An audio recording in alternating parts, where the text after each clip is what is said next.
Hello, my name is Naguura and today we're going to be talking about the basic rotation of Moonkin in Shadowlands, so you have an idea on how the new Moonkin plays as soon as the pre-patch comes out. Alright, so first I'm going to explain the new Eclipse system. It's the core system of Moonkin in Shadowlands and it replaces our empowerments. So casting 2 Starfires will make you enter Solar Eclipse, and casting 2 Wraths will make you enter Lunar Eclipse. Each eclipse lasts for 15 seconds and they occur in alternation. The only exception is Celestial Alignment or Incarnation. Both eclipses will happen at the same time when your cooldowns are up. So when you enter Eclipse, you get both Eclipse buff, which is the passive effect that I just talked about, but you also gain the Mastery Total Eclipse buff. The passive effect buffs your fillers. So if you enter Lunar Eclipse, our Starfire has a faster cast time and its crit chance is increased. That's the passive effect.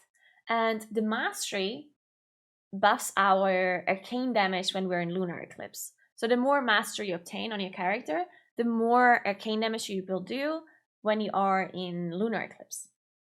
In Solar Eclipse, our Wrath has a faster cast time and does more damage. That's our passive effect. And our Mastery increases our nature damage done while in Solar Eclipse. So the more Mastery you have, the more nature and arcane damage you do in the corresponding eclipse. Astral damage is both solar and lunar eclipse, so both arcane and nature damage, and therefore it's buffed by both eclipses. This means our astral damage is also double dipping during our cooldowns, because we are both in solar and lunar eclipse during incarnation or celestial alignment, and therefore both starfall and star surge and all other astral damage that we have does double dip. Whenever we get a reset, so this is the basic rotation now, whenever we start a combat, start a fight, or whenever we exit our celestial alignment or our incarnation, we have a rotational reset of eclipses. And in that situation, you can either enter solar eclipse or lunar eclipse. You can choose. So depending on what situation you're in, let's say you're in an AoE situation, you would want to enter a lunar eclipse because Starfire cleaves and Solar Wrath does not. So let's enter lunar eclipse by casting 2 Solar Wraths. And after you are in that lunar eclipse, your only other option is going to be to enter solar eclipse because the eclipses alternate. You cannot enter lunar eclipse twice in a row, for example.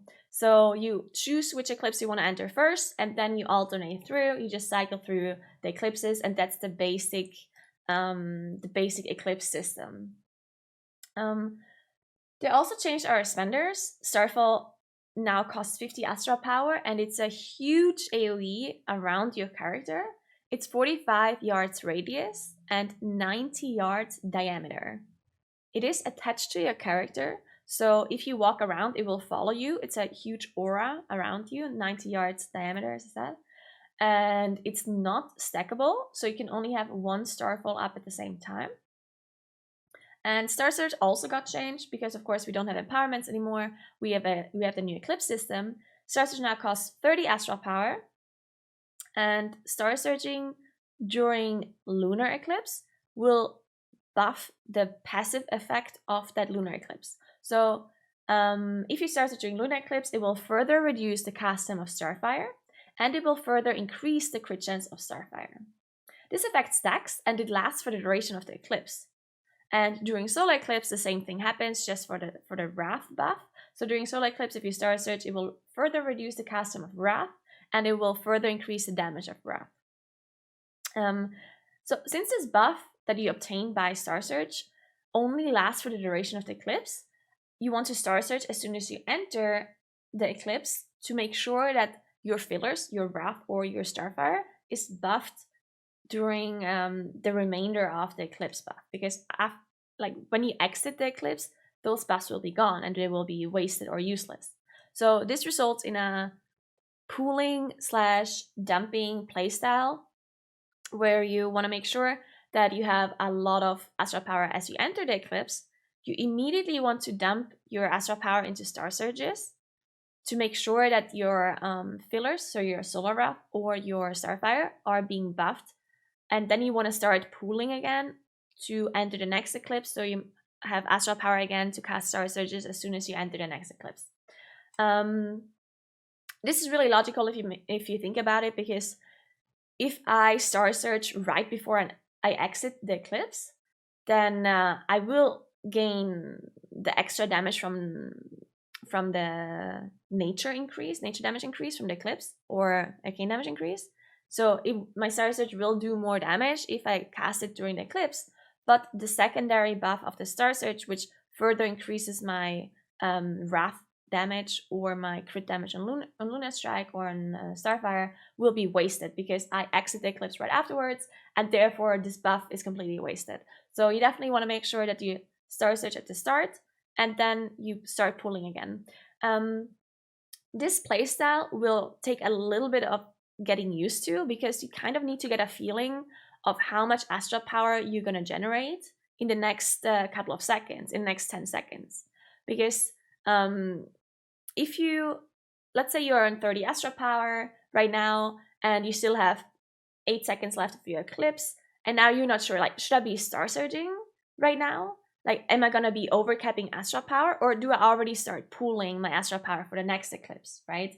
So once you get a little bit of a feeling of how much astral power you're gonna be generating until you enter the next eclipse, from your passive effects, from shooting stars, nature's balance, and so on, this will be a lot easier. So this needs a little bit of getting used to, because of course you also don't want to be overcapping astral power. So if you start pooling too early, then you might end up having to Star Surge outside of an eclipse, which is really bad. Or you might have to Star Surge very late into eclipse, or even overcapping astral power, which all of those things you don't want to do. So therefore, just getting this feeling of how many Star Surges you should be casting at the beginning of your eclipse, because you need to like look into the future to see how much astral power you're going to be generating before you enter the next one. And yeah, that's the basic single target rotation. I'm not going to be talking about legendaries, covenants, anything like that, because there's still some tuning that needs to be done, of course. This should be more of a help for you for pre-patch and for the basic understanding of the Shadowlands rotation. Now, for AoE is a lot simpler than single target in my opinion, because all you have to do is you want to make sure that you keep Starfall up. Starfall is our main priority on AoE. Since it doesn't stack, all you have to do is make sure that as soon as it drops, you want to cast another Starfall. So all you need to do is generate enough astral power to be able to keep it up 100% of the time.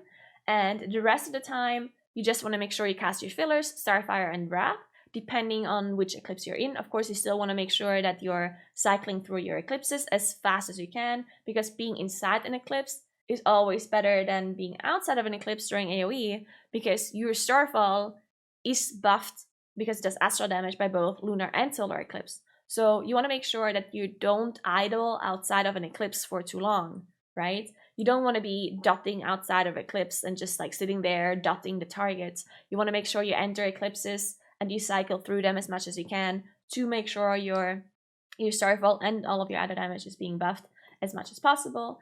And for dots, we're not 100% sure yet how many targets, for how many targets it's going to be worth to cast Moonfire, because hopefully there's still going to be some buffs, some dot buffs, because our dots seem pretty weak. Therefore, we're hoping for some Moonfire buffs and hopefully some Shooting Stars buffs even. And once we know exactly how many targets it's worth it to cast Moonfire on, I'm going to make sure I'm doing a more in-depth guide for the rotation. I will mention it there. But definitely make sure you cast Sunfire whenever it cleaves on targets. That's obviously just one global cooldown that you're spending. For Moonfire, it's going to be a little bit more complicated. Sometimes it might not even be worth it to cast, depending on how many targets. And sometimes it is worth it. But on single target, it's definitely worth it to cast. And I would also say up to 4 targets, you should be casting it definitely. So go ahead and just play around your dots a little bit like that, and just make sure you generate as much astral power as you can to keep up that Starfall, which is the most important thing about the AoE rotation. All right, so this is the basic single target and AoE rotation for the new Eclipse system, for the new Shadowlands Moonkin. I hope this helps you out to understand Moonkin a little bit better with the pre-patch now and the basic understanding of Shadowlands. As I said earlier, this rotation will definitely change, or maybe not change, but it will be, there will be more details to the rotation once we know what talents we're going to be running, what covenant we're playing, what legendary we're playing, and so on. But right now we're not 100% sure yet. It always changes each week when we get the patch notes. It always changes up on what covenant is the best currently, what legendary is the best. So I'm gonna wait on a more in-depth rotation, on a more detailed guide once we have the tuning set in stone. But this should just be for you to understand the basics of it, and I hope it really helped you out. Either way, thank you very much for watching, guys, and see you on the next guide. All right, bye, guys.